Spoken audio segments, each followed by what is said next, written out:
République poursuit son itinérance. Vous savez qu'il y a hier et avant-hier, nous étions à Kananga où le président de la République a eu l'occasion non seulement de s'entretenir avec les populations de cette partie du pays, mais il a aussi eu l'occasion de faire le point d'un certain nombre de projets, notamment la route Kananga-Kalambambouji. Pas seulement, nous avons inauguré des centres de santé, nous avons été aussi, Monsieur le ministre de la Santé, vous êtes là, vous pourrez peut-être revenir dans le détail, le centre de diagnostic qui a été visité.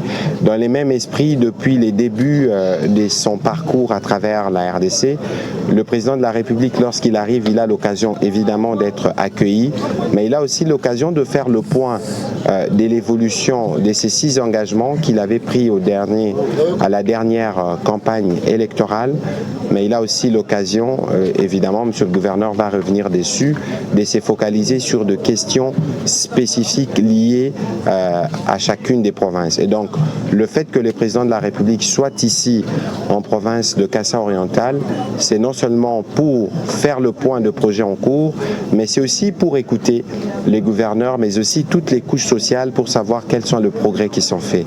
Ici, dans les Kassa-Oriental, il y aura évidemment des activités, notamment l'inauguration de l'hôpital de la Mouya demain, je pense, mais il y aura surtout le Conseil de ministres où le président de la République aura l'occasion, avec tout le gouvernement, de faire le point aussi de son itinérance et des questions spécifiques liées à la situation à tous les niveaux dans les provinces du Kasaï, parce que après la province du Kassa-Oriental, nous serons à Chikapa pour poursuivre cette itinérance.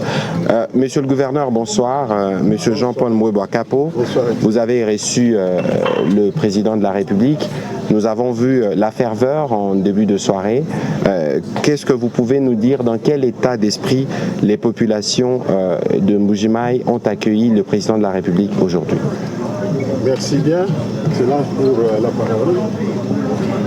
Je voudrais d'abord rappeler à tous les hommes et toutes les femmes des médias qui sont en ces lieux que la province du Kassa-Oriental a une histoire. C'est une province qui, pendant plus de 32 ans de Mobutu, qui n'avait pratiquement rien bénéficié de ce régime. 4 ans de Laurent Désiré Kabila, il n'y avait rien du tout. 18 ans de Joseph, nous n'avons rien vu. Et alors, avec l'avènement de Félix Antoine Tshisekedi Tshilombo, Mbuji-Mayi est en train de prendre une autre forme. C'est pourquoi, avec tout ce qu'il a réalisé comme ouvrage pendant les quelques années, qui a fait la différence avec ceux qui l'ont précédé pendant plus de 50 ans, le peuple kassaïen, est-kassaïen allais-je dire, et le peuple de Mbuji-Mayi ne pouvait que manifester cet effet que vous avez constaté. Donc, il y a bien d'ouvrages qu'il a réalisés en espace de quelques années, c'est-à-dire 5 à 6 ans. Nous avons une voirie urbaine, peut-être vous l'avez vu aussi. Il y a l'aéroport qui est en construction. Donc, c'est parmi les œuvres vivantes qui pouvaient aujourd'hui faire déplacer toute la population du Kasaï pour l'accueillir chaleureusement.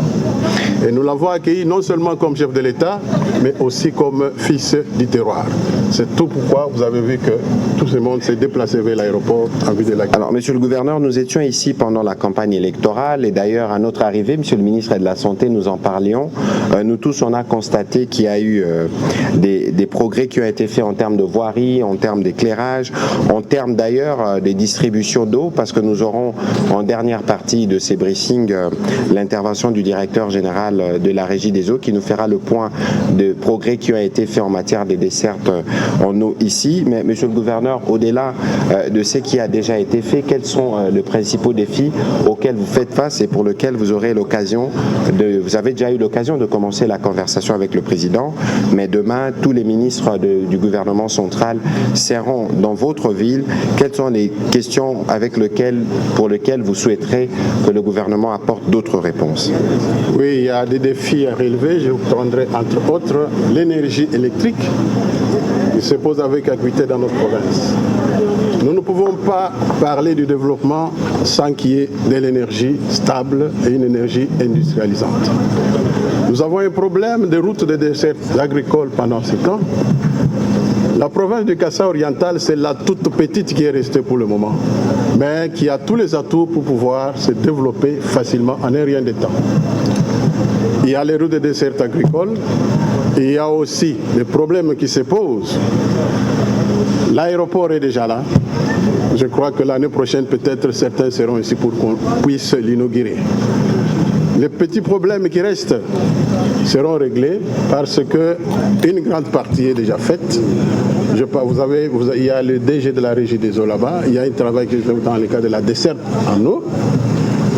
La santé, bientôt là, on va inaugurer l'hôpital de la Mouya, si pas demain, peut-être le samedi. Donc beaucoup d'efforts sont déjà faits et les défis sont encore là parce que nous ne pouvons pas oublier l'agriculture que nous avons priorisée dans notre programme. Eh bien, cette agriculture que nous comptons faire, ce n'est pas une agriculture qu'on peut faire à la houe, c'est l'agriculture qui doit être mécanisée. Aussi, même si nous pouvons cultiver comme nous voulons, mais nous finirons toujours par transformer. Donc le grand problème que nous avons, c'est plus le problème de l'énergie, les routes et desserts agricoles et bien d'autres. Alors sur les questions énergétiques, évidemment, nous avons le ministre des Ressources hydrauliques et électricité qui est aussi dans la région. Il pourra y apporter des réponses, mais avant que le président de la République ne quitte la province du Kasaï central, il a eu l'occasion, entre autres, de remettre des tracteurs. Je pense que dans le cadre de la campagne agricole, il y a un lot qui est prévu pour la province du Kasaï oriental, mais aussi des véhicules pour les administrateurs de territoire, parce qu'ils doivent être en mesure de s'émouvoir, et de la police nationale, parce qu'il faut s'assurer que nous assurons la sécurité, permettez la tautologie de nos différentes populations. Monsieur le ministre de la Santé, je me tourne de votre côté. Le président de la République, dans son meeting tout à l'heure, a commencé à en parler. Il y a deux bonnes nouvelles que le président de la République apporte spécifiquement sur les secteurs de la santé. Je vous laisse les annoncer. Merci beaucoup, Excellence. Le président de la République a beaucoup fait en santé au niveau national. Il a fallu aussi qu'il fasse maintenant au niveau de chaque province. Et au niveau de chaque province, nous avons commencé à faire énormément de choses et je vais en citer quelques-unes. La plus importante peut-être jusqu'à présent qui a donné des résultats, c'est la gratuité de la maternité. Pour laquelle au niveau national, en une année, les gens ne le savent peut-être pas, mais je vais le répéter, et ce sont des chiffres que les gens pourront vérifier, c'est que nous avons, le président de la République a permis qu'on prenne en charge gratuitement 1 300 000 mamans avec leurs bébés. Les gens, quand on parle de la gratuité de la maternité, peut-être que les gens ont l'impression qu'on parle d'un terme vague, mais en réalité, les gens oublient dans ce pays que dans beaucoup de villes, les mamans étaient en prison quand elles avaient accouché et restaient parce qu'elles ne pouvaient pas payer. Et aujourd'hui, si vous arrivez par exemple à Kinshasa, il n'y a plus du tout de mamans en prison. Et comme on oublie vite l'histoire, on est déjà passé à autre chose. Mais sur une année, on a pris en charge 1 300 000 mamans. Et donc, dans la province de Kasaï, on n'avait pas encore commencé. Parce que tout simplement, on a commencé progressivement, le président national, c'est le président de tout le pays. On avait déjà commencé dans 11 provinces, plus la ville-province de Kinshasa. Et là, l'annonce que le président fait maintenant, c'est que à partir de demain, vendredi, une maman qui accouche dans ce pays, dans cette province, ne devra plus rien payer. Nous avons disponibilisé déjà tout ce qu'il faut pour cela. Nos équipements sont arrivés, mais surtout les médicaments sont arrivés. On a prédisposé des médicaments pour 3 mois pour prendre en charge toute la grossesse, pour prendre en charge l'accouchement, que ce soit par césarienne ou que ce soit l'accouchement normal, et pour prendre en charge le nouveau-né pendant 1 mois. Et donc, dans la province du Kasaï oriental, le président l'a dit aujourd'hui, désormais, les mamans ne payeront plus du tout dès lors qu'elles sont enceintes. C'est ça la nouvelle que le président a annoncée dans son discours tout à l'heure et que nous opérationnalisons au niveau du ministère de la Santé. L'autre nouvelle, c'est l'inauguration de l'hôpital de la Mouya. Nous avons vu, monsieur le ministre, nous étions à Kananga, au centre de diagnostic, on a vu un scanner. Je pense que depuis des très très longues années, il n'y en avait pas. Avant de venir d'ailleurs sur Mbuji-Mayi, est-ce que vous pouvez nous dire les spécificités de ces centres de diagnostic qui est opérationnel même bien avant la fin de travaux de réhabilitation de l'hôpital général? Alors, un centre de diagnostic, c'est très simple. C'est ce qui permet au médecin de confirmer ce qu'il pense. Si le médecin pense à une maladie, pour confirmer cela, il fait des examens de laboratoire et il fait parfois des examens de radiologie, ce qu'on appelle, nous, imagerie. Et c'est ça qu'on appelle un centre de diagnostic. Et effectivement, dans la province du Kasaï central, il n'y a jamais eu de scanner acheté par l'État. Et d'ailleurs, même pas par les privés. Et donc, cette province-là, comme celle-ci d'ailleurs, quand quelqu'un a besoin d'un scanner, il doit prendre un avion. Soit aller à Kinshasa, soit aller à Lubumbashi. Or, c'est un examen de routine pour la plupart de nos maladies. Vous faites un accident, vous tombez sur la tête, comment on sait si vous saignez dans la tête? C'est le scanner qui le permet. Vous avez mal au ventre, comment on sait si vous avez une tumeur? Si vous avez juste une constipation, c'est le scanner qui le permet.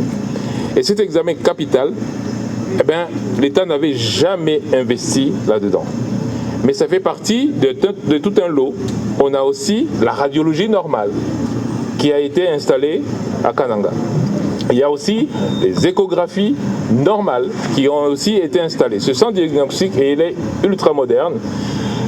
Juste pour ceux qui savent un peu, le scanner qu'on a mis à Kananga, c'est un scanner de ce qu'on appelle 64 barrettes. C'est-à-dire que c'est un scanner qui peut évaluer la fonction du cœur. La plupart des scanners qu'on a, je vous donne l'exemple d'un Ngaliema à Kinshasa, le scanner d'un Ngaliema est de 16 barrettes. Celui de Kananga est de 64 barrettes. Donc ça montre bien que les équipements que nous avons mis qui sont tout neufs, ce n'est pas des reconditionnés. C'est vraiment des équipements tout neufs. Le président a demandé qu'on améliore la qualité des soins. Et donc là, on met vraiment ce qu'il faut pour que le Congolais ait accès aux soins de santé de qualité de la même manière que tout le monde. Donc à Kananga, le centre est opérationnel. Le scanner est installé. Nous formons maintenant, et ça va prendre à peu près 3 mois, les techniciens, parce qu'il faut entretenir ce scanner. Mais par contre, la radiologie, l'échographie, donc le reste de l'imagerie est fonctionnel déjà. Très bien. Et c'est le même scanner, le même type de scanner qu'il y aura ici à l'hôpital de la Mouya?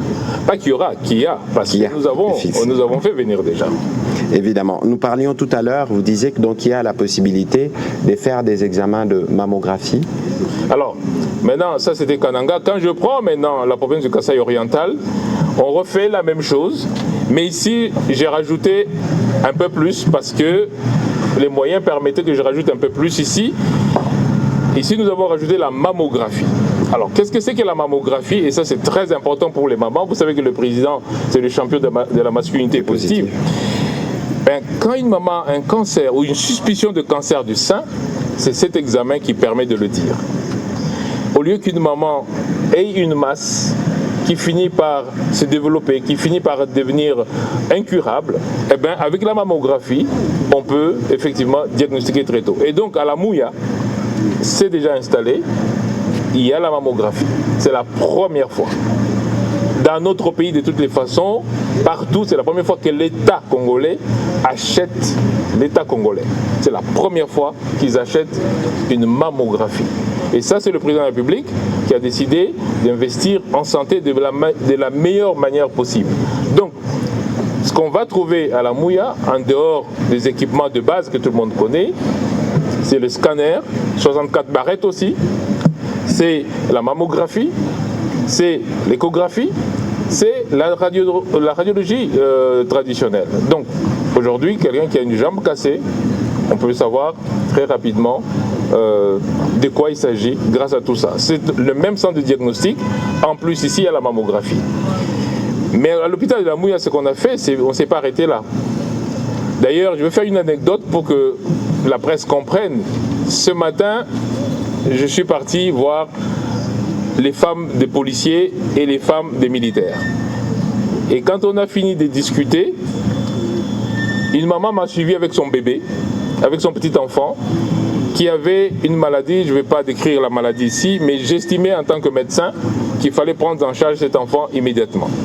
Eh bien, je peux vous garantir que si vous passez à la Mouya demain, vous allez trouver cet enfant qui a été opéré à la Mouya. Donc, ce que je veux dire, c'est que ce qu'on a fait à la Mouya, ce n'est pas quelque chose qui va venir. Nous avons opéré déjà, en 48-72 heures, 120 personnes. J'ai fait ça parce que j'ai voulu montrer que l'hôpital qu'on met, ce n'est pas de la décoration.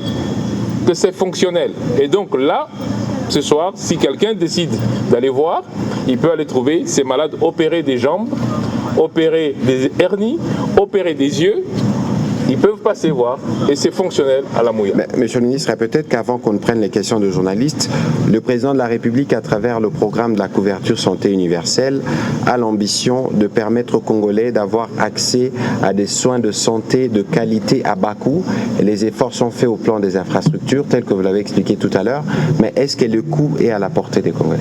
Oh oui, bien sûr. Alors, pourquoi est-ce que j'ai... Alors, ce que je n'ai peut-être pas dit, c'est que ce que nous faisons à la Mouya, ce que nous avons fait à Kananga, nous l'avons fait à Sendou à Lubumbashi. Et je suis en train de mettre un nouveau scanner en Ngaliema.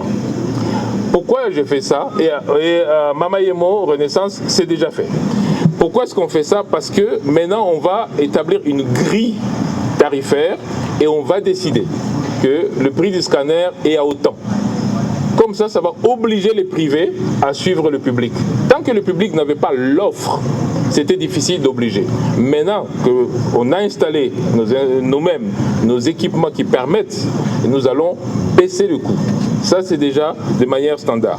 Mais la couverture de santé universelle, c'est aussi la généralisation de la mutualisation. Nous devons tous participer un tout petit peu pour que les soins de santé ne coûtent plus cher. Nous avons de toutes les façons, grâce à la gratuité de la maternité, fait déjà la subvention, c'est-à-dire que les mamans payent 0, je l'ai dit, et donc c'est accessible. Une maman qui va aller à la Mouya demain pour accoucher, eh bien cette maman payera 0, même si elle a accès à tout ce qu'on a là-bas, c'est-à-dire le laboratoire, parce que je ne l'ai pas dit, on a un laboratoire ultra moderne que les gens pourront visiter aussi, le laboratoire, ils pourront voir, la maman pourra avoir les soins, et elle ne payera rien. Donc c'est accessible. On ne fait pas des choses pour les riches, on fait des choses pour le peuple, parce que vous connaissez notre slogan. Évidemment.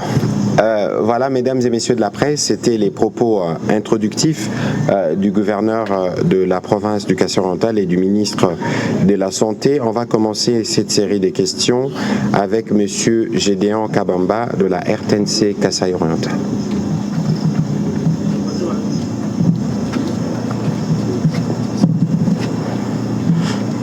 Merci Monsieur le ministre de cette opportunité. Ma première question, je l'oriente à Monsieur le ministre de la Santé.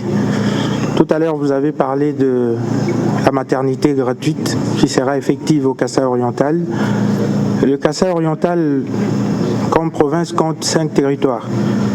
Et ces territoires sont distants les uns des autres. Comment pensez-vous faire pour permettre à toutes ces femmes-là qui habitent à autant de kilomètres de bénéficier de la gratuité de la maternité, et aussi sachant que la province du Kasaï-Oriental a un sérieux problème en termes d'infrastructure? Comment vous allez vous y prendre pour permettre à ce que les femmes bénéficient de l'accès à la gratuité de la maternité? Au cas contraire, ça sera une illusion, c'est ce que je pense. Alors, si vous le permettez, une question à monsieur le gouverneur qui a parlé tout à l'heure en dressant le bilan beaucoup plus positif de ce qui est fait par le chef de l'État. Mais concrètement, parce qu'il a parlé des atouts que possède la province du Kasaï-Oriental, qui peuvent faire que la province se développe en un clin d'œil. Il compte appuyer sur quel levier pour en arriver? Merci. Merci. On va commencer par le ministre de la Santé. Monsieur le journaliste, ce que nous faisons au Kasaï-Oriental n'est pas nouveau. Je viens de vous dire que ça fait 1 an que nous avons commencé. Le président a lancé la gratuité de la maternité le 5 septembre 2023 à Kinshasa. Pendant ce temps-là, nous avons élargi les provinces. Ce que nous faisons ici n'est pas nouveau et donc nous connaissons très très bien les réalités de notre pays.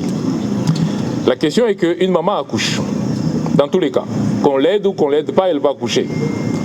Seulement, la gratuité de la maternité, c'est est-ce qu'on la laisse accoucher à la maison parce qu'elle a peur de payer même 10 000 francs, ou est-ce qu'on la laisse aller au centre, dans l'état où il est le centre, mais nous on paye à sa place.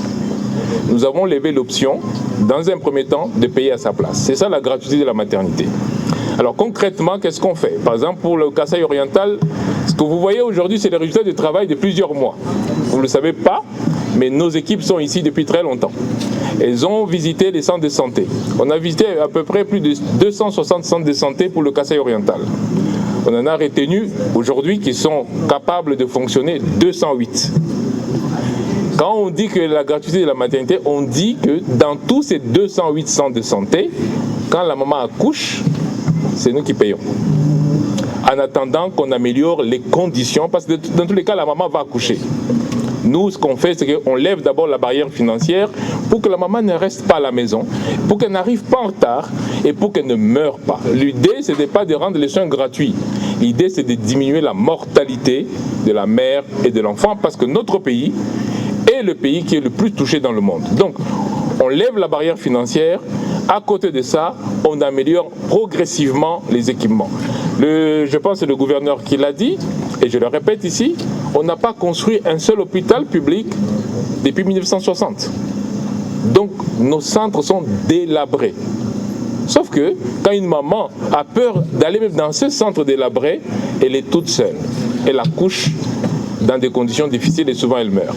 Alors là où nous l'avons fait, je prends Kinshasa, Congo central, pour vous montrer des exemples. Congo central, c'est comme ici. Là où nous l'avons fait, premièrement, nous avons remarqué que la plupart des mamans viennent de plus en plus dans les centres, ce qui est une très bonne chose. Mais deuxièmement, le nombre de mamans qui décèdent diminue. Peut-être pour votre information, chaque jour, dans notre pays, avant la gratuité de la maternité, 70 mamans mouraient en accouchant. 70 mamans meurent tous les jours en accouchant. Une des conditions, c'est qu'elles n'ont pas les soins de base. Et vous savez qu'est-ce qui tue le plus les mamans? L'hémorragie, l'hypertension artérielle et l'infection. Des choses qu'on peut soigner même dans un centre de santé. Et donc, ce qu'on fait a du sens. Même si, effectivement, on peut imaginer, mais oui, mais on n'a pas encore construit les hôpitaux, on n'a pas encore construit les centres, comment on va faire? Mais la maman accouche.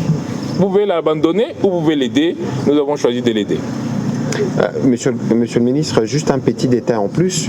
Il faut signaler que toutes les mamans qui sont prises en charge dans le cadre du programme de la gratuité sont aussi sensibilisées au planning familial et à une meilleure maîtrise de leur corps, en tout cas dans l'espacement des naissances. Absolument, parce qu'il y a beaucoup de jeunes femmes, très jeunes, qui tombent enceintes, mais qui ne sont pas suivies, parce qu'il n'y a rien, l'État n'est pas là. Mais quand nous maintenant, elles savent qu'elles peuvent accoucher gratuitement, quand nous maintenant, on peut les avoir, on peut maintenant, parce qu'elles savent qu'elles n'ont peur de rien, elles ne vont pas payer, en ce moment-là, on peut les éduquer, effectivement.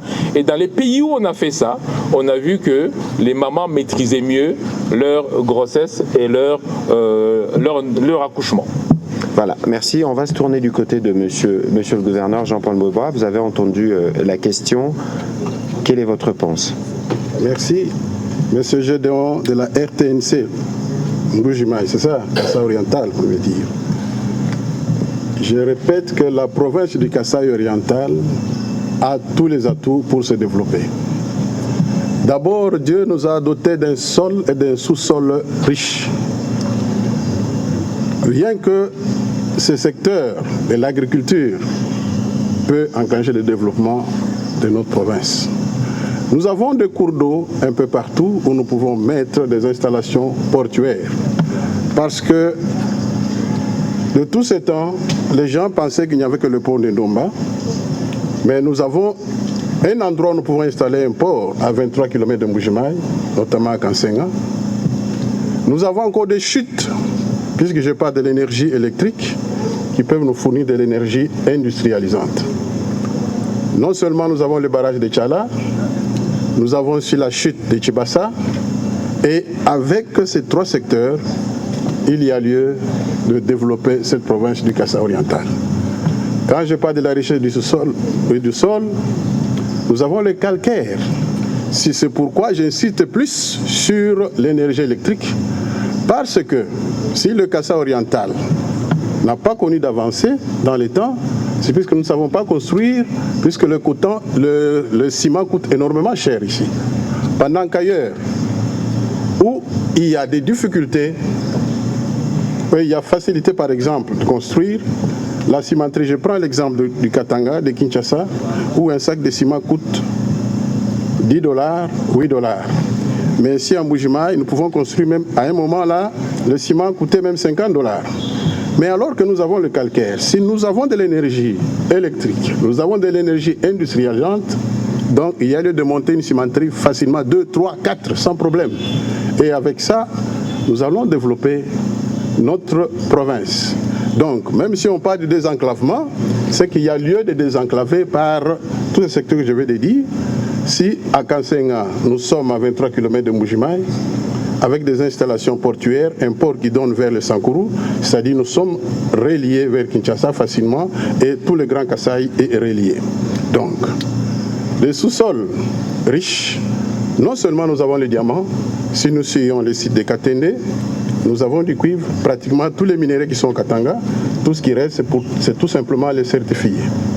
Donc, quand nous mettons l'accent sur l'énergie, comme je le disais, nous pouvons très bien faire le bon champ. Mais si nous n'arrivons pas à transformer les produits des champs, c'est-à-dire nous n'aurons rien fait. Mais le grand problème que nous avons ici, dès que nous avons de l'énergie, ça sera le départ et le décollage. Peut-être que le ministre des Ressources hydrauliques et électricité pourra nous rejoindre d'ici la fin. Il pourra donner des réponses précises sur les différents projets qui sont développés dans la région. On va prendre la prochaine question de M. Jean-Marie Kassamba.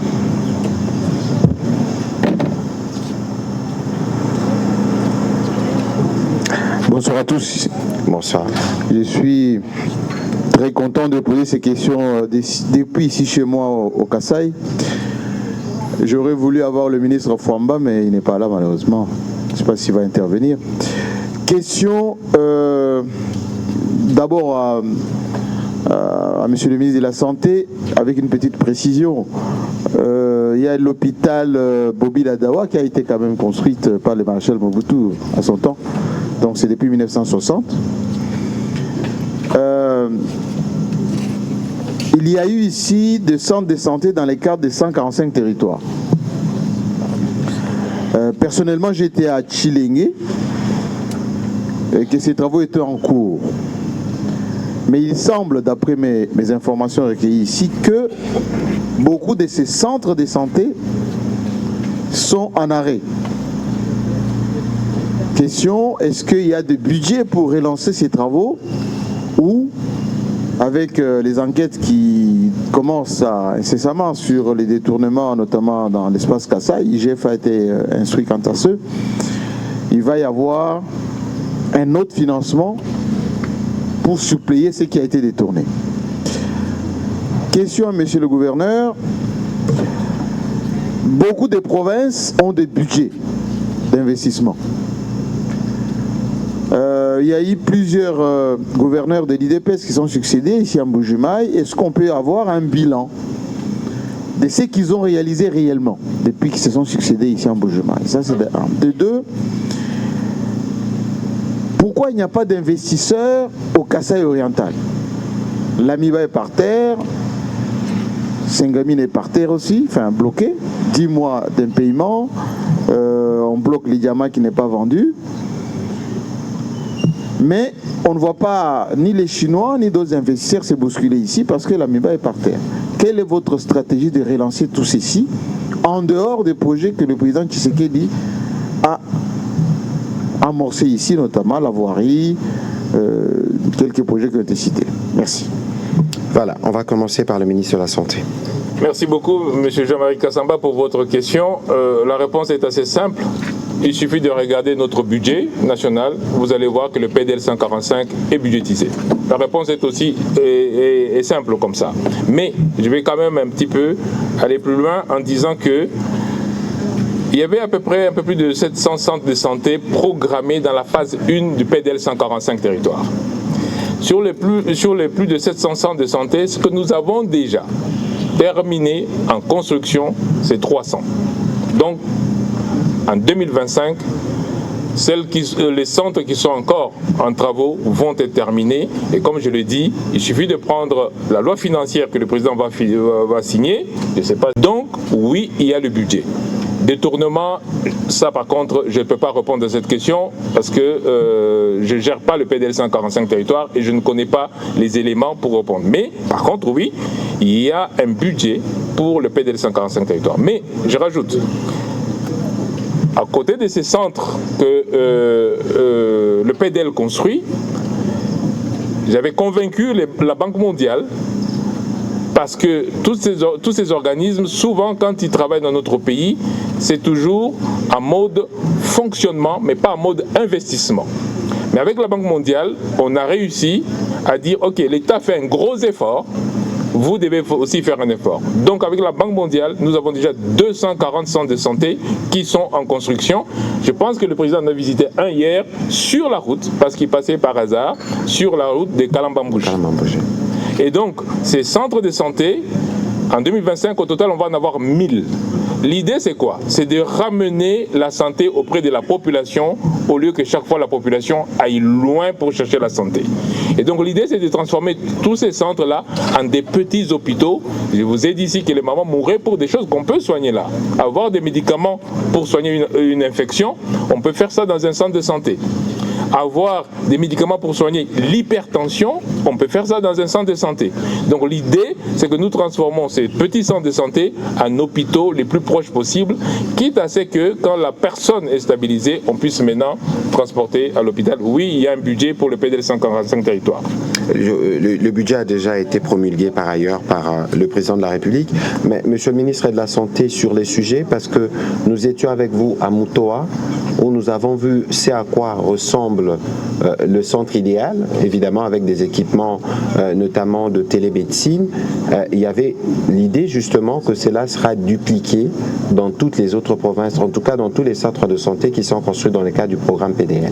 Alors, vous donnez un exemple très intéressant parce que Mutoa, c'est dans le Tanganyika, où nous avons montré à quoi ressemble un centre de santé moderne. Et qu'une maman fasse 20 km pour aller faire une radiographie, ce n'est pas normal. Aujourd'hui, avec la technologie, nous avons des petites caméras. Et vous allez la voir, parce qu'il y en a une à la Mouya, en plus de la radio traditionnelle, vous allez la voir à la Mouya. En plus de la radio traditionnelle, cette petite caméra, elle fait toute la radio, comme si vous êtes parti dans un service de radiologie. Et vous allez voir, il y en a une ici et pour montrer ça. L'idée, c'est donc de faire le maximum d'examens au niveau le plus proche possible des patients. Pas toujours transporter très loin, parce que souvent la santé n'attend pas. Voilà, monsieur le gouverneur, pour les réponses aux questions de monsieur Kassamba vous concernant. Merci. Monsieur Jean-Marie Kassamba voudrait savoir comment mes prédécesseurs, qui étaient de l'UDPS, n'ont pas pu faire quelque chose en matière d'investissement. Je crois que je suis très mal placé pour que je puisse répondre à cette question, puisque je n'ai pas été avec eux à la gestion. Bien sûr, ils ont été de l'UDPS, s'ils n'ont pas été à la hauteur de leur tâche, ce n'est pas moi, c'est eux qui peuvent répondre. Moi, je n'ai que 6 mois d'ici là, mais j'ai un programme d'action, j'ai aussi une vision. Bien sûr, je suis de l'UDPS. Il y a des projets qui sont financés par le gouvernement national et ce que nous devons initier localement. C'est vrai, il y a une réalité ici, telle que l'AMIBA aujourd'hui connaît des problèmes, la SACIM, elle aussi en connaît. Donc, sur le plan des recettes, c'est un problème là. Mais nous ne pouvons pas rester bras croisés. Nous avons des mécanismes que nous devons mettre sur pied pour pouvoir capitaliser tout ça et canaliser. Par exemple, au gouvernement, maintenant là, j'ai mis sur pied une cellule de digitalisation.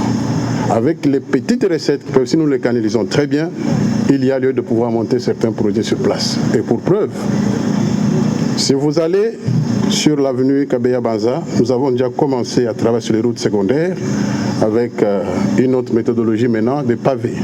Et le travail est en train d'être fait, financé par le gouvernement provincial. Et c'est pour vous dire que nous avons une vision, nous avons déjà un projet à court, à moyen et à long terme. Donc nous savons comment nous allons atteindre nos objectifs par des mécanismes que nous mettrons sur pied et monter des projets localement, même avec les projets qui sont financés par Kinshasa. Voilà, je voudrais rappeler aux uns et aux autres qu'ici nous parlons du gouvernement. D'ailleurs, le président de la République au meeting de tout à l'heure, lorsqu'on a voulu parler de son parti, il a dit que ce n'était pas le cadre qu'il faut pour aller, c'est juste pour être sûr que nous restons dans les termes de notre discussion. On va prendre les questions de Madame Afi Marie-Claire Bintou du Grand Kasaï Média.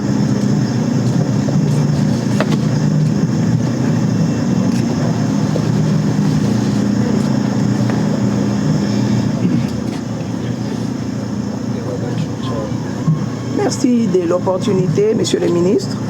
Ma question s'adresse au ministre de la Santé. Monsieur le ministre, l'arrêt des travaux de construction de l'hôpital général de référence de Conseillé crée un dysfonctionnement.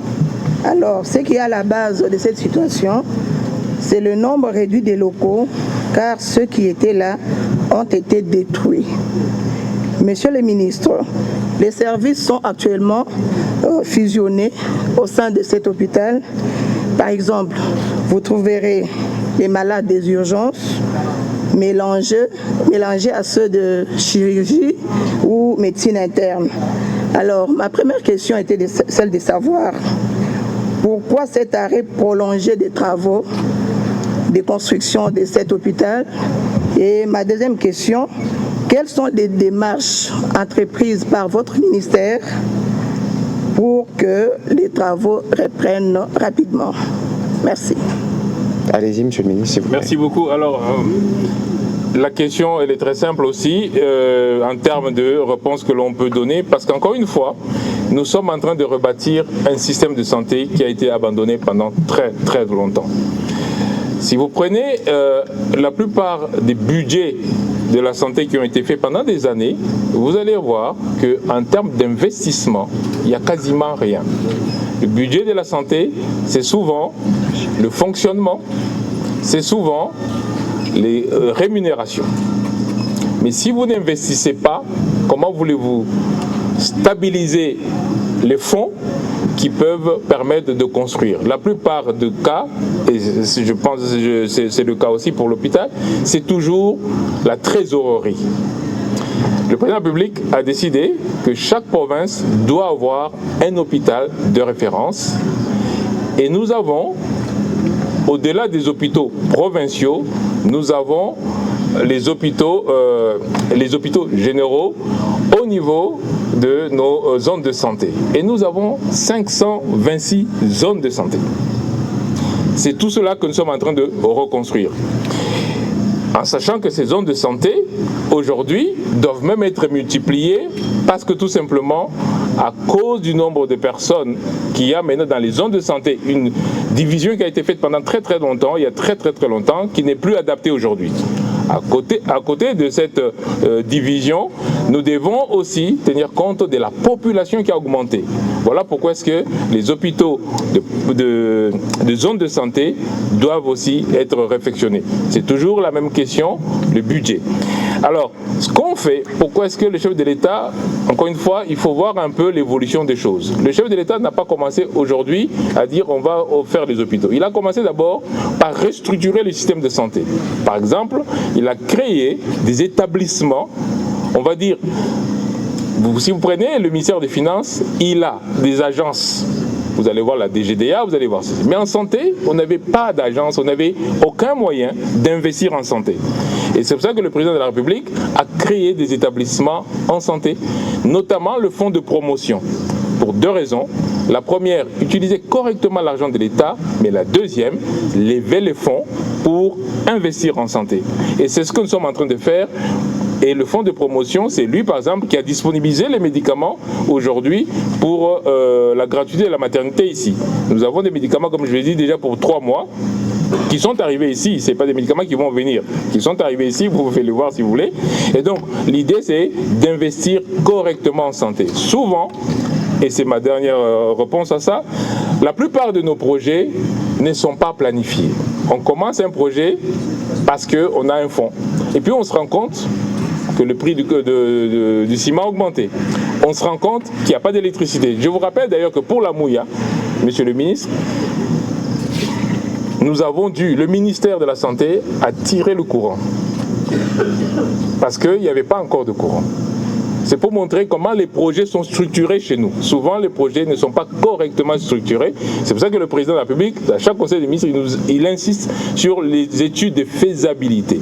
Nous ne faisons pas d'études de faisabilité et nous commençons. Après, on se rend compte effectivement que ça s'arrête. Et donc là, pour l'instant, nous sommes en train de travailler avec le fonds de promotion pour que les établissements soient financés, que les plans et les projets soient correctement financés avec des études de faisabilité, mais avec aussi une planification opérationnelle. Voilà, on va prendre les questions de Madame Rachel Kitita. Le ministre de Ressources hydrauliques et électricité va arriver et après lui, nous prendrons les directeurs généraux de la Régie des eaux. C'est avec eux que nous allons terminer cet exercice de redevabilité à partir de Mbujimaï, où il est quand même 1h du matin. Merci beaucoup, monsieur le porte-parole, pour la parole. Mes questions au ministre de la Santé, mais également au gouverneur de province. Monsieur le ministre, sur base de quels critères est-ce que le ministère de la Santé ou le gouvernement équipe les hôpitaux?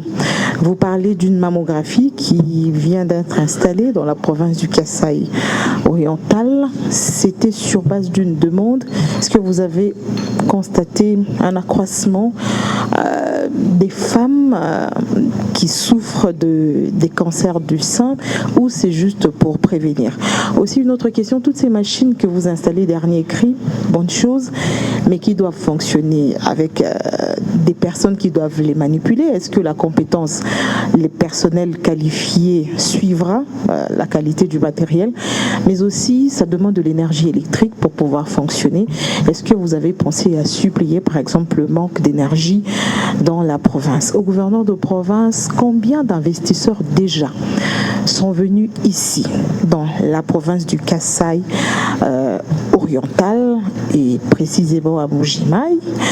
Vous parlez d'emploi à court terme, à moyen terme et à long terme, sur base de votre programme, le programme sur base duquel vous avez été élu gouverneur de province.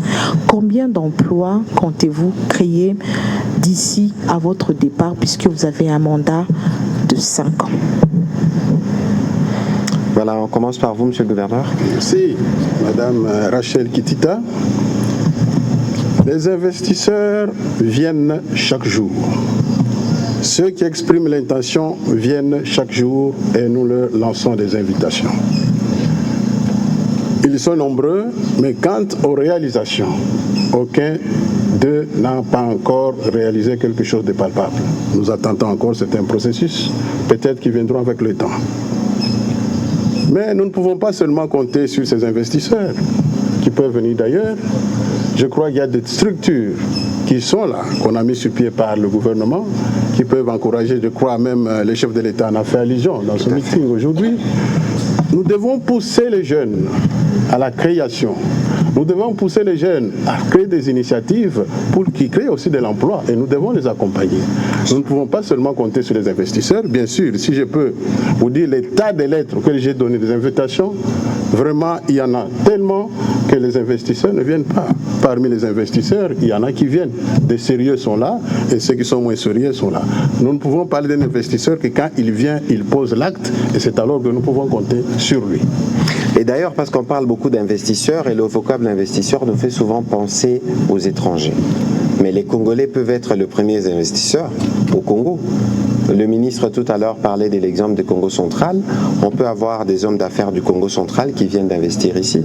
Je me souviens qu'il y a quelques semaines en Conseil de ministres, le président de la République avait donné instruction que toutes les agences, notamment le FOGEC par exemple, puissent ouvrir des bureaux de représentation dans les provinces.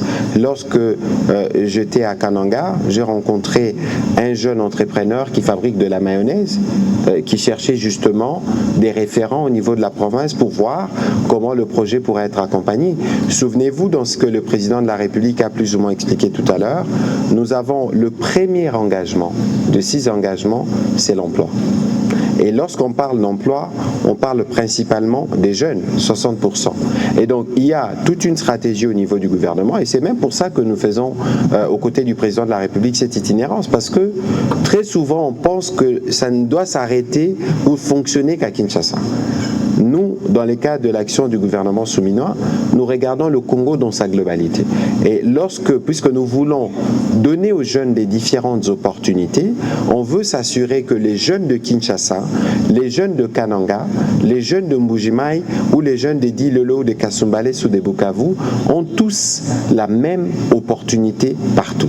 C'est cela la stratégie, et je pense que c'est ce qui va donner des résultats. Mais ici, je crois aussi que progressivement, nous-mêmes, nous devons commencer à regarder notre pays comme un champ, entre guillemets, où nous pouvons nous tous venir investir. Et que lorsqu'on parle d'investissement, il faut qu'on arrête de penser que c'est forcément des étrangers qui doivent venir pour faire des affaires chez nous, et peut-être pas nous-mêmes. Monsieur, la création d'emplois par le gouverneur. Vous dites, madame? Au sujet de la création d'emplois par le gouverneur à court, à long et à moyen terme. Bon, écoutez, le gouverneur, il a dit, de toute évidence, l'emploi, c'est un super chantier. Dans un pays, bon. Peut-être que lui-même dira, tout au moins s'il y a des prévisions qui sont préparées, chiffrées au niveau de son programme, il les dira. Mais pour ce qui nous concerne au niveau du gouvernement central, l'emploi, c'est la priorité numéro 1 qui vient dans le cas de 6 engagements du président de la République, avant même la sécurité, parce que c'est corrélé. Lorsque vous regardez les jeunes qui sont dans le groupe armé aujourd'hui dans l'Est, pour la plupart, ou même dans toutes les régions du pays, vous vous rendez compte, c'est peut-être parce qu'ils n'ont pas eu d'opportunité pour commencer à produire, à être utiles. Lorsqu'on parle de 38 000 km de routes et dessertes agricoles à construire, c'est des opportunités d'emploi parce qu'on aura besoin de la main-d'œuvre. Monsieur le gouverneur, est-ce que vous avez un petit complément? Parce que madame pousse sa curiosité un peu plus loin pour savoir si vous avez des statistiques de combien d'emplois générerez-vous dans les mois qui viennent? Oui, je crois que une vision, un programme, un budget, nous projetons ce que nous pouvons faire à l'avenir et ce qui peut se réaliser. Je crois que pour être concret, je peux vous parler de 10 000 emplois par exemple, je vais au-delà de 20. Je vais vous parler de 10 000 emplois, je n'arrive pas avec les moyens que je peux disposer. Ce que vous devez retenir, c'est que dans tout ce que nous avons comme vision, c'est que nous pensons à créer beaucoup d'emplois dans la province du Kasaï oriental, avec tout ce que je vous dis. Si jamais j'ai de l'électricité dans cette province stable, nous allons créer des entreprises avec tous ces jeunes, avec les structures qui sont là. Le FOGEC transforme, c'est question de les pousser à pouvoir créer. Mais parce que vous parlez de l'électricité, on va prendre tout à l'heure le ministre des Ressources hydrauliques et électricité qui vient de nous rejoindre, qui pourra très rapidement répondre aux préoccupations qui sont dans le cas. Peut-être qu'il occupera les lutrins du gouverneur le temps qu'il apporte ses précisions. Monsieur le ministre de la Santé, pour les aspects des questions qui vous concernent. Merci beaucoup. Madame Kidissa a posé 3 questions. La première, c'est pourquoi j'ai fait le choix de mettre la mammographie ici. En tout cas, cette question, j'aurais pu la répondre pour aider le gouverneur aussi dans sa réponse. Et je vais vous dire pourquoi. D'abord, toute Congolaise où qu'elle soit, elle a droit à avoir une mammographie. Et quand il faut commencer, il faut commencer. Ça, c'est une réponse générique. Mais pourquoi j'ai fait le choix du Kasaï oriental? Pourquoi est-ce que nous commençons par là? Parce qu'il y a une vision derrière. Et je vais vous montrer la vision. Cette vision est liée à quelque chose à laquelle vous ne pensez pas, c'est à l'aéroport. Cet aéroport est situé en milieu central du pays. Notre stratégie en santé, c'est de produire, d'investir dans un équipement qu'on appelle le cyclotron. Vous savez, toutes les mamans qui ont besoin, ou tout le monde qui a besoin de la radiothérapie. On dit non, il a un cancer, il faut faire la radiothérapie. Pour faire la radiothérapie, on a besoin des substances que nous devons produire, sinon nous les importons. Et ces substances-là durent 4 heures quand on les a produites. Donc si on les produit au centre du pays, on peut les distribuer plus facilement partout. Et c'est pour soigner les cancers. Or, avec l'aéroport, nous pouvons maintenant distribuer, nous pouvons investir ici avec un cyclotron et distribuer. Donc c'est dans un projet global de développement d'un centre de cancer avec la production des isotopes grâce au cyclotron que nous sommes en train de monter la stratégie. Donc ce n'est pas juste une mammographie qu'on dépose comme ça. On n'a pas le temps d'aller en détail de tout ce qu'on est en train de faire, mais voilà la vision. La vision, c'est de dire, on va mettre un centre de cancer capable de répondre à nos besoins, sinon nous importons. Et quand nous importons, c'est plus cher. Et je vous assure que le cyclotron ne coûte pas très cher, il coûte 6 millions de dollars. Et si nous l'installons ici, eh bien, on crée des emplois ici, c'est le deuxième aspect que je voulais montrer, on crée des emplois ici, on crée la technologie ici, et ça, c'est juste l'effort d'investissement, et je vous ai donné le coût. Si on met un cyclotron dans un ensemble global, ça ne nous coûtera pas plus de 6 millions. Et donc, pour développer le traitement du cancer, on a besoin effectivement de recruter, de savoir il y a combien de cancers. Et on a les chiffres. Le cancer dans notre pays, notamment le cancer du sein et le cancer du col chez la maman, c'est parmi les 2 premières causes de mortalité par cancer et ça explose. Et donc ça a du sens de mettre la mammographie ici. Mais l'idée c'est d'en mettre partout des mammographes. Parce que ça doit permettre de diagnostiquer le cancer chez toutes les mamans. Mais ça, c'est un travail qu'on fait progressivement. Ça, c'était la première réponse. La deuxième question que vous avez posée, c'est est-ce qu'il y a des techniciens capables de prendre en charge le matériel que vous mettez? Comme je disais hier, quand nous avons visité le centre de diagnostic, pour le scanner, nous allons former les gens pendant 3 mois. Mais il fallait d'abord installer le scanner pour former les gens à utiliser ce scanner. Si vous dites on va d'abord former les gens et puis on va investir, ça n'a pas beaucoup de sens. Il faut former les gens et à la suite de la formation, ils utilisent le scanner. Et ça va nous prendre 3 mois pour avoir des techniciens capables d'utiliser le matériel que nous avons installé.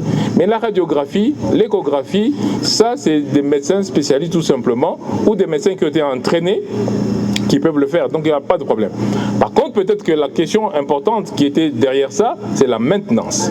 Est-ce que ça va durer? Oui, si nous organisons, et c'est pour cela que c'est très important que les gestionnaires des hôpitaux soient des personnes capables de gérer ça, parce qu'il ne faut pas qu'on sous-utilise ou on laisse tomber les équipements qui sont très importants. La troisième question que vous avez posée, c'est est-ce qu'on a l'électricité, on a l'énergie pour ça? Je rappelle que j'ai dit que pour la Mouya, on a fait tirer.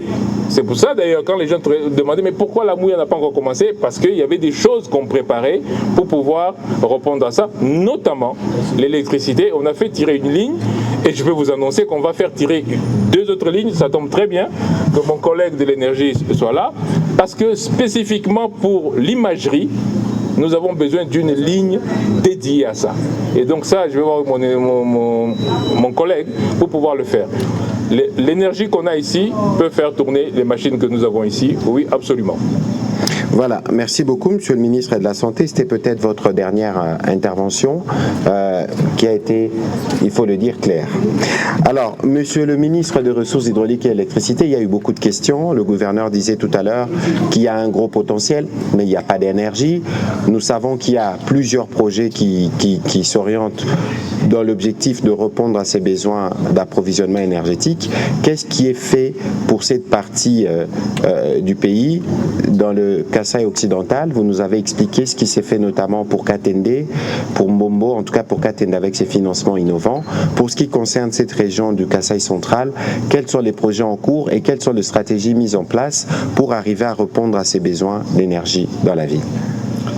Merci beaucoup, chers collègues, pour la parole et la question. Au fait, pour faire une synthèse de la situation énergétique dans le Kasaï oriental, on commencera par récapituler la situation de Tudi Tubidi, parce que c'est bientôt une année que nous avions 3 MW qui vient de cette centrale. Et ça a permis quand même à pouvoir changer les conditions de vie d'une partie de la population parce que nous sommes partis de 700 abonnés à 1600 abonnés aujourd'hui sur la ville. On est parti aussi des 0 à pratiquement 6 abonnés moyenne tension. Ce n'est pas assez, dirait-on.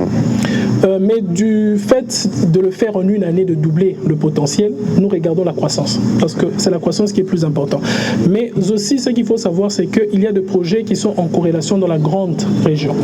Il s'agit notamment de la centrale, la relance de la centrale de Katende, qui a l'impact sur la grande zone Kasaï. C'est comme nous avions dit, c'est qu'en bout de course, ça sera pratiquement 24 MW qui seront desservis pour le Kasaï oriental avec 24 000 abonnés. Dans 2 ans. Pratiquement 24 mois après le lancement. Ça, c'est un fait.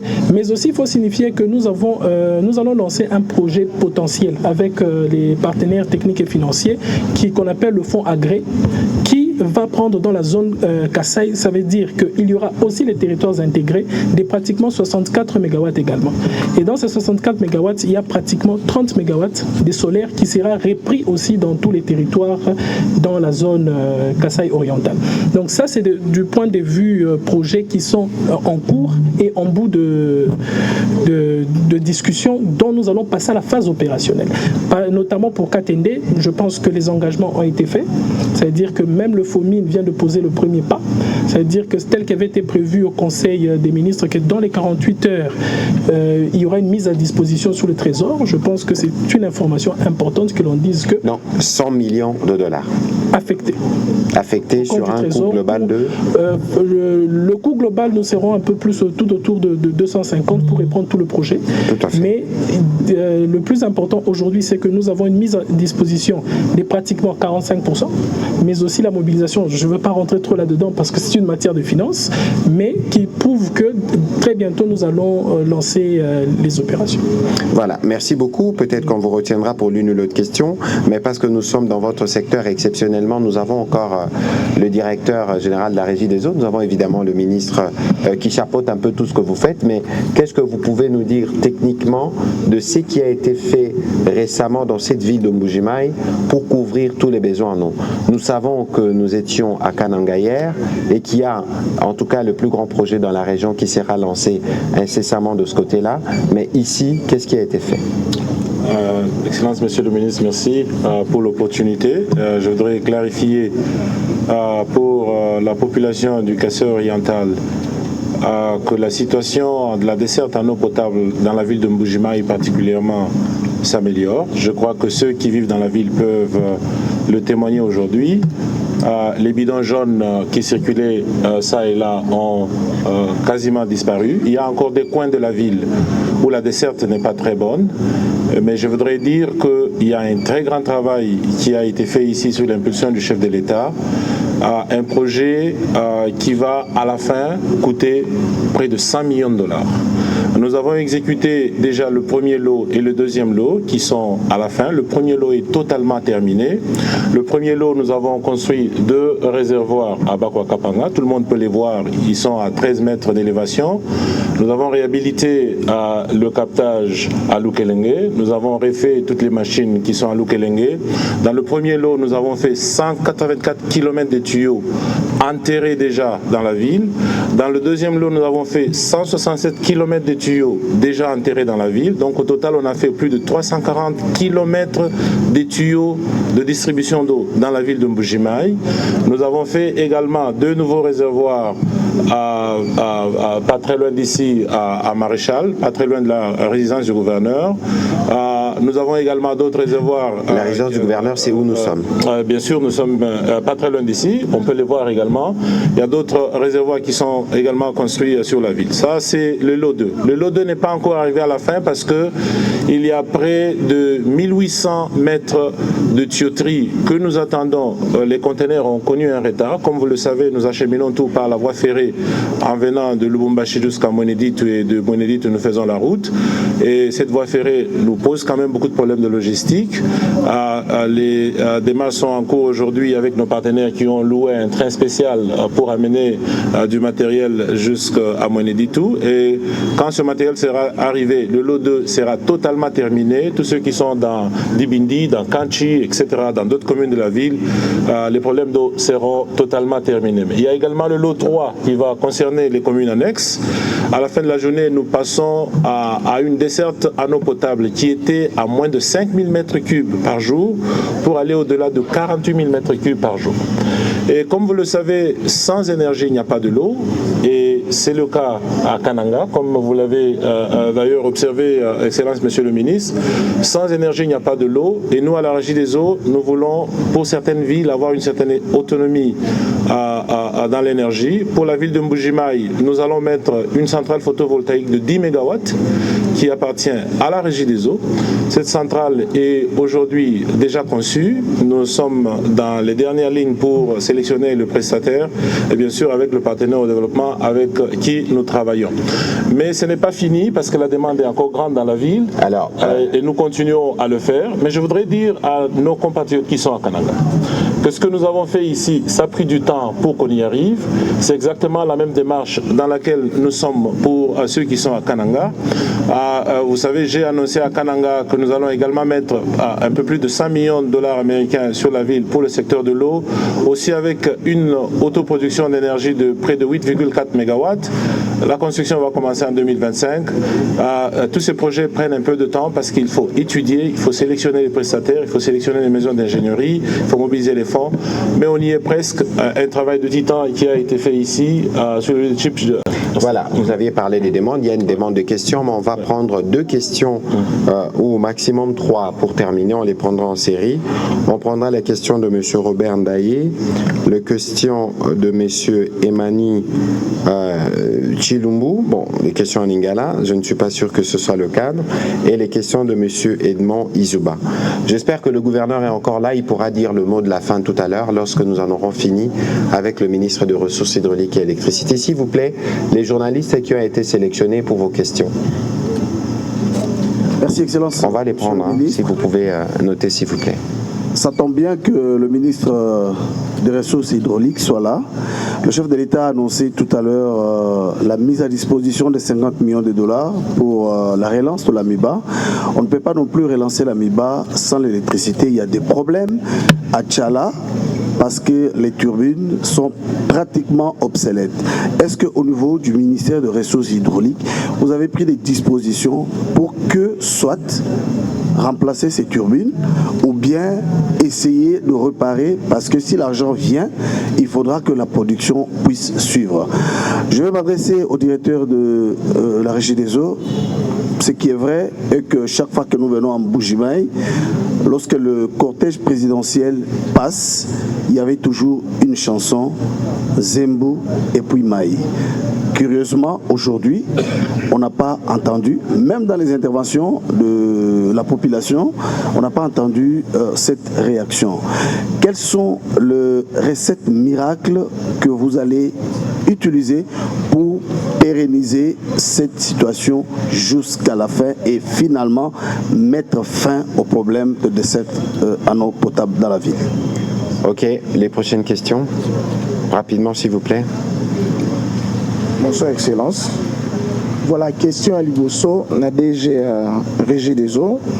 Tungi toyeba politique nini outil en place pour na bana Kasai oriental nyonso bazwa mai parce que awa depuis toye problème sérieux ezali mai.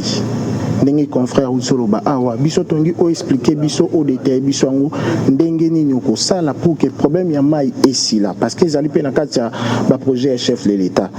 La ministre de la communication Patrick Mouyaya question ezali kaka ya koyeba lelo makambo etali oyo tolobela mingi salubrité médiatique stratégie nini ezali en place pour awa na Mbujimaï tomoni ba média ezali ebele.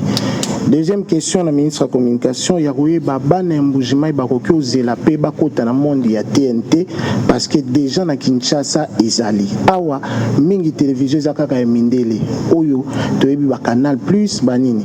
Donc question ya TNT nde bana Mbujimaï bazolela makasi. Merci. Merci. Dernière, Izuba. Merci beaucoup de la parole. Moi, ma question sera adressée au gouverneur.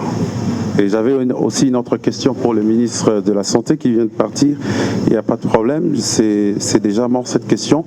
Mais pour ce qui concerne le gouverneur, vous êtes Pourquoi n'attendez-vous pas qu'il revienne? Comme ça, il pourra mieux répondre en ce moment-là. Pardon? Pourquoi n'attendez-vous pas qu'il revienne? Parce qu'il reviendra tout à l'heure. Parce que vous avez sélectionné à 3. Exceptionnellement, on prendra cette question. Oui, il est en train de noter. Il peut prendre en note, je stime. Vous ne voulez pas revenir? C'est mieux, comme ça, il pourra mieux répondre à la question. Je me tourne de votre côté, monsieur le ministre de l'Énergie. Merci beaucoup. Alors, sur la question de la relance de la MIBA, et ainsi que la fourniture d'électricité, c'est une question très fondamentale sur laquelle il y a eu des réflexions qui ont été faites. Déjà de notre ministère, en échange avec le portefeuille aussi, c'est qu'aujourd'hui, relancer les activités d'une entreprise minière, ça passe aussi par la qualité de la desserte en électricité. Mais aujourd'hui, nous avons fait un bilan énergétique sur la MIBA qui est autour de 800 kW. Et il y a un concessionnaire qui est porteur de la concession d'exploitation de la centrale qui va produire de l'électricité et qui va doter à la MIBA 2 MW. Ça veut dire qu'aujourd'hui, on sera dans la possibilité de découvrir le 800 kW actuel, mais aussi de garantir le plan de développement de la MIBA. Mais nous sommes en train de structurer pour que l'exploitant ou l'opérateur puisse remettre en service les équipements et permettre à ce qu'il y ait d'électricité desservie à la MIBA. C'est-à-dire que dans ce plan des relances, du point de vue ressources hydrauliques, électricité, nous avions eu des réunions là-dessus avec les différentes parties pour que nous puissions couvrir ce plan de développement-là. Donc c'est intégré. Et nous sommes en train de l'activer. Nous sommes en phase de clôture des confirmations des titres parce qu'il s'agit des régimes juridiques qui sont octroyés à l'exploitant. Et je pense que très incessamment, la question sera clôturée et on va passer à la phase opérationnelle. Mais pour dire que contractuellement, c'est déjà prévu. Nous avons déjà garanti 2 MW qui couvrent le plan de développement pour la relance. Très bien. Donc, nous pouvons considérer que sur les questions énergétiques, les besoins de la province du Kasaï oriental sont connus et que les stratégies sont mises en place et que dans un horizon de 2 ans, notamment avec la centrale de Katende, on pourra régler un gros problème en matière de desserte en électricité. Pratiquement. On peut le dire ainsi parce qu'aujourd'hui, comme on a dit, avec Katende, nous allons reprendre 24 000 abonnés. 24 000 abonnés avec le 24 MW que l'on va desservir. Nous sommes aujourd'hui tout autour d'un besoin de 22 MW. C'est-à-dire que notre pari, et je pense que lors de la dernière réunion du Conseil des ministres, c'est-à-dire qu'à l'échelle de 24 à 36 mois, quand nous aurons mis en service les 24 MW, ça signifiera que nous aurons 120% de couverture. C'est-à-dire nous serons au-delà des besoins. Ça veut dire que nous serons dans une situation où nous allons appeler l'investissement. Mais aussi la bonne résolution, c'est que les fonds de contrepartie de Exim Bank of India, nous allons faire une ligne de liaison entre le Kasaï et le Grand Katanga. C'est-à-dire il y aura une ligne qui partira de Mbujimaï, Mweneditu et qui va piquer vers Kolwezi. C'est-à-dire nous allons créer une interconnexion entre les secteurs d'électricité du Grand Katanga et du Grand Kasaï, qui sera une révolution de notre secteur et qui va permettre de garantir le développement dans ces zones super minières. Mais bon, monsieur le ministre, pour terminer, 24 000 abonnés pour 24 MW, c'est quand même dérisoire, 24 000. Non, pour l'instant, vous savez que l'électricité, c'est une activité industrialisante et un levier de développement. Il faut commencer par quelque chose, c'est pratiquement notre premier pouce. Il faudra d'abord répondre aux besoins imminents avant d'inciter le changement. Et le changement va faire en sorte que les nouveaux projets soient couverts par ce qui sera donné. Voilà, merci beaucoup, monsieur le ministre, de votre disponibilité, parce que je sais qu'il se faisait un peu tard, mais merci aussi de ces éléments, des précisions qui sont claires par rapport aux besoins spécifiés et des réponses qui sont données au niveau du gouvernement. Merci, en tout cas, on va vous souhaiter une très bonne soirée. Je me tourne du côté de la Régie des eaux pour les questions qui vous concernaient. Merci encore, Excellence, Monsieur le Ministre. La question est de savoir comment on va pérenniser, parce que déjà aujourd'hui, les gens pouvaient encore parler de la route et de l'énergie, mais il n'y a pas eu des cris ou des chants pour la demande de l'eau. Ce n'est pas pour autant qu'il n'y a pas le besoin, il y a encore le besoin dans la ville, mais c'est tout simplement un témoignage que la situation s'est sensiblement améliorée à Mbujimaï. Et comment pérenniser? mais c'est comme toute infrastructure, il faut mettre de l'argent à côté pour amortir correctement, parce qu'il y a une dépréciation de l'infrastructure au fil des années. Donc il faudra que chacun paye sa consommation. Et je l'ai dit à Kinshasa, je le dis encore ici à Mbuji-Mayi, la culture de consommer sans payer, ça tue les investissements. Ça décourage même. Combien d'abonnés il y a à Mbuji-Mayi? À Mbuji-Mayi, nous avons aujourd'hui 2000 bornes fontaines, parce que comme il s'est passé beaucoup de temps, nos compatriotes n'avaient pas accès à l'eau. Les bornes fontaines, c'était le moyen le plus facile pour donner à un grand nombre beaucoup plus facilement. Nous avons près de 3600 abonnés actifs en privé sur un potentiel historique de près de 24 000. Donc on est en train d'aller progressivement en les récupérant un à un, mais la majorité de nos abonnés aujourd'hui sont desservis en bornes fontaines. On a près de 2000 bornes fontaines sur la ville. Nous avons du matériel localement déjà pour faire au moins 6000 raccordements individuels dans chaque parcelle, et donc on va continuer à acheter ce matériel pour continuer à raccorder les personnes individuellement. Mais mon appel, chacun doit payer. Ici à Mbuji-Mayi, tout le monde payera également en ligne, comme on le fait au Katanga, à Kinshasa, au Nord Kivu, au Sud Kivu, dans le Congo central. Dès le mois de janvier, chacun peut payer en ligne. D'ailleurs, si vous allez dans nos agences, vous pouvez payer vos factures par les TPE. On a tout digitalisé à la Régie des eaux, y compris ici dans le Kasaï oriental, comme on va le faire également aussi dans le Kasaï occidental. Et pour terminer, la dernière question qui a été posée en Lingala,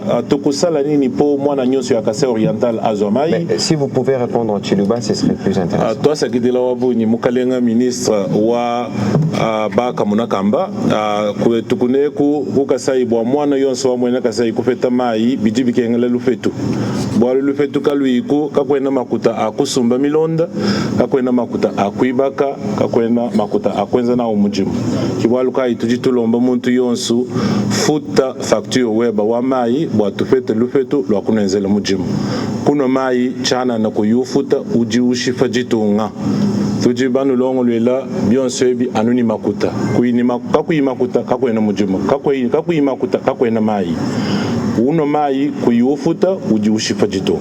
Toi, c'est que Mukalenga ministre. Merci. Edmond Izouba, rapidement pour votre petite question pour le gouverneur et nous allons conclure. Monsieur le gouverneur, je disais donc tout à l'heure que vous avez été élu sur base d'un programme. Le province du Kasaï, Kasaï central, Kasaï oriental, apparemment, vous vous considérez comme de provinces martyrs, sinistres, ou vous estimez que tout doit venir du gouvernement central. Et directement, vous vous transformez à des simples observateurs où vous voyez le gouvernement central en train d'exécuter des chantiers. Ma question est celle de savoir, depuis que vous êtes là comme gouverneur, quel projet d'infrastructure avez-vous initié déjà qui cadre avec votre programme, parce que vous avez été élu sur base d'un programme, qui cadre avec votre programme des 5 ans? Merci.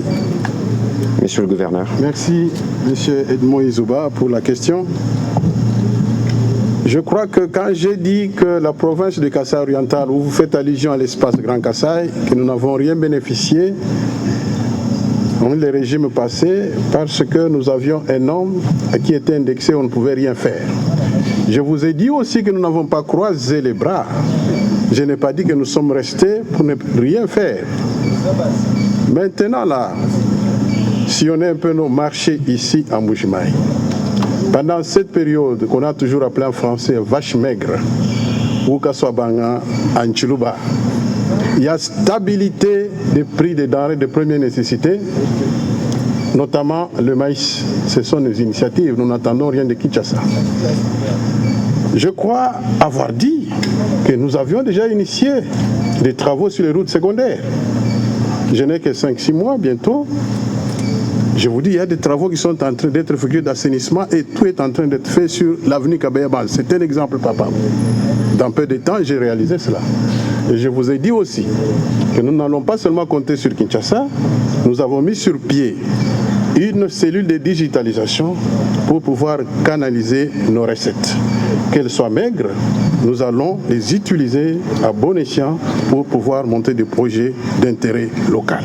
Voilà, merci. Merci beaucoup pour la clarté de votre réponse, Monsieur le Gouverneur. On va terminer évidemment cet exercice qui faisait un focus sur la province que vous dirigez, parce que le président de la République est de passage. Demain, il y aura Conseil de ministres. Qu'est-ce que vous pouvez dire justement aux compatriotes qui sont sous votre juridiction à l'occasion de ce passage du président de la République et de tous les gouvernements dans vos murs?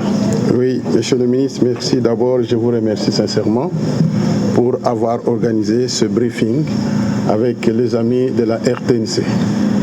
Contrairement à ce qu'ils ont fait à Bonzola, quand j'ai essayé de visualiser les images, le gouverneur était totalement effacé. C'était le président de la République. Tout ce qu'il a fait. Non, je dis, c'est bien. Apparemment, c'est comme si, bien sûr, nous avions un acteur et non des marques, le président de la République, mais au moins, il y a quelqu'un qui l'a accueilli et qui l'a introduit. Je n'ai rien vu de ce côté-là. Alors, je disais que le président de la République, il a marqué la différence avec tous ses prédécesseurs au Kasaï oriental. Et aujourd'hui, j'ai demandé à toute la population de lui faire encore confiance. Non seulement ils vont faire confiance au chef de l'État, aussi à moi-même qui suis leur serviteur comme gouverneur de province. Parce que je me suis donné corps et âme, je ne cesse de le dire que je serai leur serviteur et je le serai toujours. Donc, pour le moment, je ne peux que vous dire sincèrement merci. Et à tous les amis journalistes qui ont fait ce déplacement, je vois assez nombreux. C'est un exercice démocratique qui voudrait que chaque fois que vous avez une province, que les gens soient éclairés sur certaines choses. En tout cas, c'est une bonne chose. Merci. Merci, Monsieur le Gouverneur, d'avoir apporté votre part d'éclairage. On ne va pas faire un débat avec nos amis de la télévision nationale, mais nous avons justement organisé ces briefings pour vous donner la parole, parce que c'est vous qui accueillez le président de la République au-delà du meeting, les problématiques qui seront notamment soumises à la table du président de la République, mais aussi l'intérêt pour les Congolais d'autres provinces de savoir comment se portent les Congolais, comment les choses évoluent de la province sous votre juridiction. En tout cas, merci d'avoir participé à cet exercice de redevabilité. Merci, mesdames et messieurs de la presse du Kasaï oriental et de Kinshasa qui ont fait les déplacements. Aux questions sur la TNT, la salubrité médiatique, nous y répondrons. Nous avons déjà commencé à travailler sur la TNT. Il y aura un appel d'offres qui sera lancé bientôt pour finir les déploiements dans les différentes stations provinciales. Dans les cadres justement de la salubrité médiatique, il y a un travail de démembrement de médias qui a commencé et nous allons nous assurer qu'avant de quitter Mbuji-Mayi, nous avons un groupe de travail parce que nous avons constaté, notamment avec ce qui s'est passé à Kananga, que tout ce que le gouvernement fait, tout ce que le gouvernement provincial fait, peut-être que ce n'est pas encore bien perçu parce qu'il n'y a pas un accompagnement médiatique approprié. Nous avons des besoins pharaoniques pour lesquels on n'a pas donné des réponses depuis des longues années.